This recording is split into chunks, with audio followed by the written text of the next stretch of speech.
বাংলাদেশি ও রোহিঙ্গাদের আটকে রাখতে পশ্চিমবঙ্গে হোল্ডিং সেন্টার তৈরির নির্দেশ।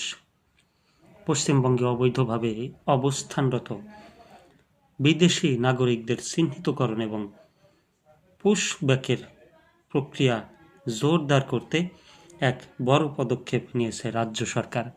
রাজ্যের প্রতিটি জেলায় হোল্ডিং সেন্টার বা ডিটেনশন সেন্টার স্থাপনের নির্দেশ দেওয়া হয়েছে।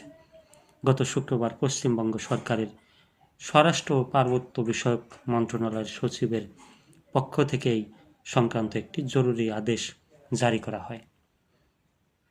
রাজ্য পুলিশ প্রধান, কলকাতার police commissioner, foreigners regional registration office এবং রাজ্যের সমস্ত জেলার পুলিশ সুপারদের কাছে এই নির্দেশনা পাঠানো হয়েছে।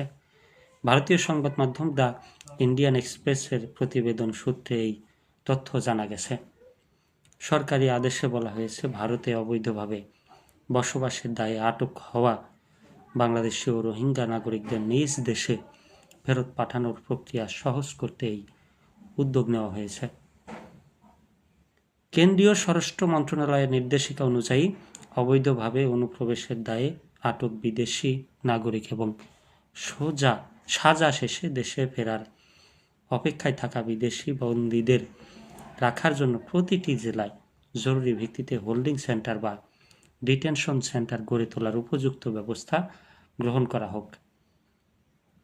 পশ্চিমবঙ্গে নতুন নির্বাচিত বিজেপি সরকার ক্ষমতা গ্রহণের পর থেকেই অবৈধ অভিবাসন ইস্যুটিকে সর্বোচ্চ অগ্রাধিকার দিচ্ছে। প্রথম মন্ত্রিসভার বৈঠকেই বাংলাদেশ সীমান্তের কাঁটাতারের বেড়া নির্মাণের জন্য সীমান্তরক্ষী বাহিনীকে জমি দেওয়ার সিদ্ধান্ত নেওয়া হয় এবং অত্যন্ত দ্রুততার সাথে সেই কাজ শুরু হয়েছে।